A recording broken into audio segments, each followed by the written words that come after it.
Case number 9001. The defendant may plead his case.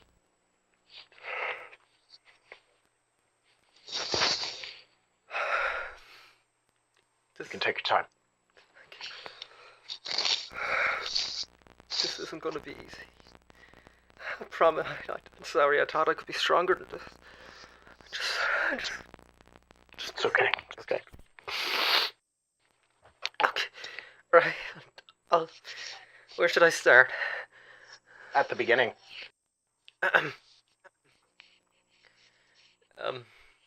Well, back in this is around 2006. I was anointed an altar girl at Vic Mignogna's. Wait, an altar girl? Oh yes, I was a girl at the time. Wait, what? I have many questions. So you're saying that back in 2006 you were a female? No, it's not that I have a problem. I'm just curious about how you were an altar girl, since most Christian faiths don't tend to have altar girls. They tend to have altar boys. Well, that was. Can you explain that? That was the beauty of Vic Mignogna's church. He accepted everyone. It was different. There was none of that misogyny, none of that mansplaining or manspreading. It was just a nice place where everyone could get together and praise the God we loved. Vix was at the top of that, and I thought he seemed like such a good man at the time. But I was serving there for around 2008, until around 2008, up until the incident. One day Vic came up to me. We were very close at this point. He used to love hugging me and tickling me. Aggressively tickling me. Hold on. So you consented. You consented to him touching you. No, I didn't consent to it. Sometimes he'd sneak up behind me and pinch me in the bum, but I thought it was just playful. And he tickled me in not in my stomach, but in my well, at the time, in my I think you know where I'm going. And how dastardly. Continue. Dastardly? No, he tickled me in my armpit. But anyway, one day in 2008, he signaled me, and I was so excited. He was like, "Hey, Catania." Catania was my name at the time. And he came up to me and he went, "Hey, Catania. I think it's time you were promoted. I think it's time we go to the special confession room." The special confession room was the top tier for the altar girls, the altar boys. We used to bring altar boys and altar girls in there all the time when they were ready to be anointed as up to the next step. And anyway, he led me to the special confession room, which was located at the back alley of Dunn Stores. And for those of you that don't know what Dunn Stores is, for those of you that aren't from Ireland, it's a store in Ireland, and I believe we've sorted out a link in the description for a 10% off your first purchase at Dunn Stores. Isn't that right, Mr. Investigator? And yeah, sponsored by HeatTap. I was excited. I was so excited to go to this special confession room, but that excitement soon turned into a. He smiled at me, and he just looked, smiling at me like. Just smiling at you. Just smiling at me, and then he had a Dunn Stores bag in his hand, and out of this Dunn Stores bag, he pulled out 2 green toothbrushes. And before I knew it, Vic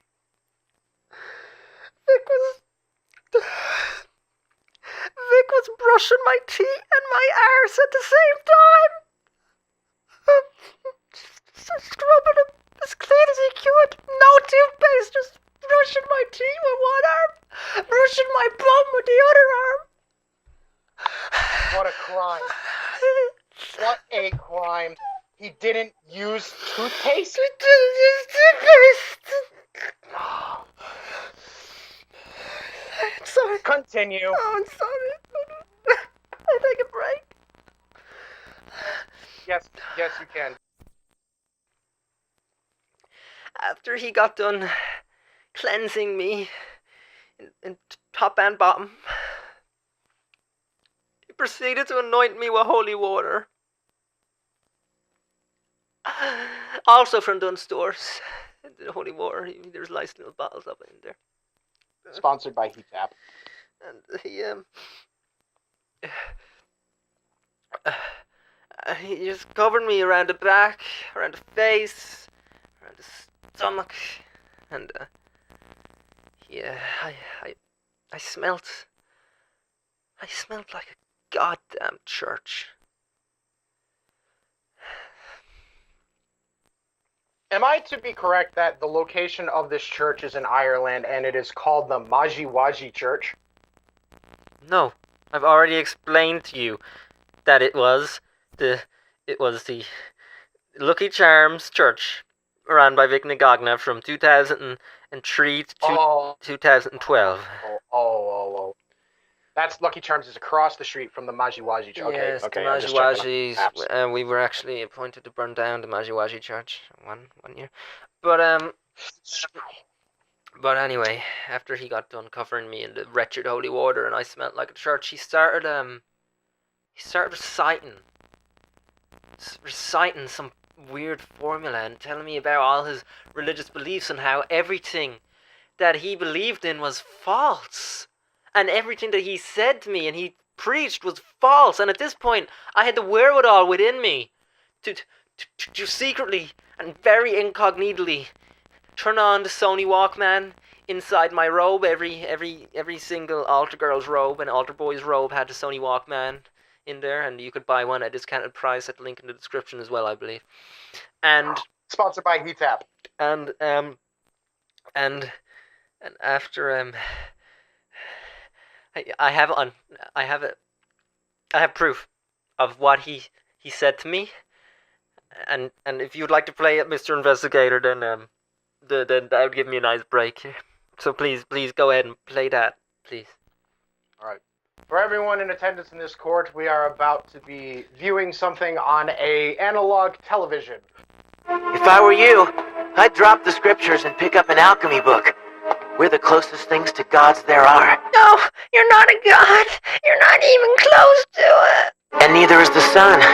It's just a mass of hydrogen.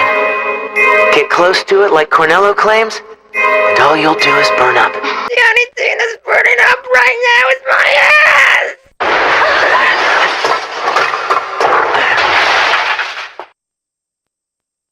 Oh God, I can't believe he said such things. Why would he do this? I believed in him. I believed in everything he said, and then he just used this up. I'm sorry, this is very unprofessional of me. Anyway, at this point, I tried to get away. But as I tried to get away, he grabbed me by the hair and made a fist. He pulled my head back and he whispered in my ear. I don't remember what he whispered. They never remember what he whispered. It's odd that way. And I just felt dizzy. I felt dizzy. The world was spinning around me and I passed out. I don't know how long I was out for, but all I know was I woke up in a hospital bed. And I was told. I never forget. The nurse comes over to me and says to me, Keith, you have diabetes. Oh no. And that night, I was sitting there, wide-eyed, wondering if everything was just a dream. If I really was assaulted by Vincent Mignogna. And he just... Well, as I was thinking if this was a dream or not, I heard footsteps coming into my ward. And whose footsteps were these? I think you all know the answer to this question. No, we fucking don't. They were the catering lady, and she gave me my lunch. And it was a very nice lunch. It had a nice salad and some tuna. Then I ate that and went to bed in a full stomach, and I actually had a nice little sleep.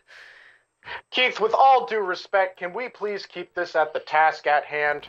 What happened with Vic after you left the hospital? Or while you were in the hospital, for that matter? Well, later on that night, even later that night after that gorgeous lunch, thank you, Tiffany, for that beautiful lunch. You're welcome, baby. I heard the door open. And I heard some sort of, I don't know, I heard some murmur under his breath, sounded something like Kakarot or so, I don't know. And then I felt a presence over my bed.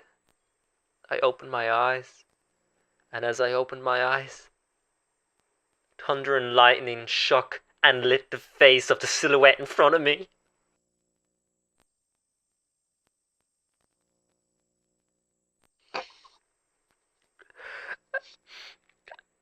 And he was in front of me, standing there. Vic Mignogna. And he comes really close to me. He comes really close to you? Like on the floor? No, he didn't. No, I mean, he approaches close. Oh, okay.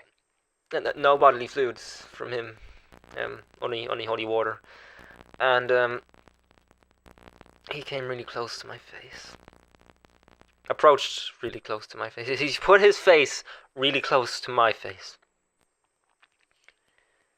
And he slowly came down. And he whispered in my ear, "I'm so happy you're okay."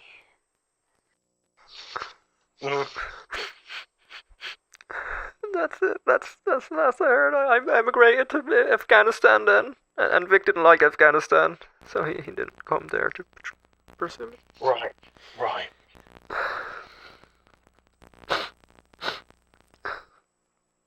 Is that enough proof? Is that your story? That's my Is story. that enough proof? That's your story? That's my story. Well, Keith, I'll tell you what I told Monica Rial. Yes. My good friend Monica.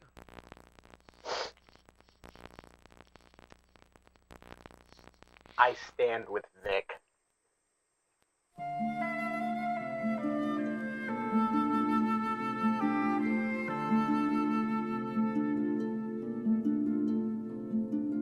How can I repay you, brother mine? How can I? Hey Vicky, you're so icky. Just the thought of being around you makes me oh so sicky. Hey Vicky, won't you please explain why you get so much enjoyment out of causing kids pain?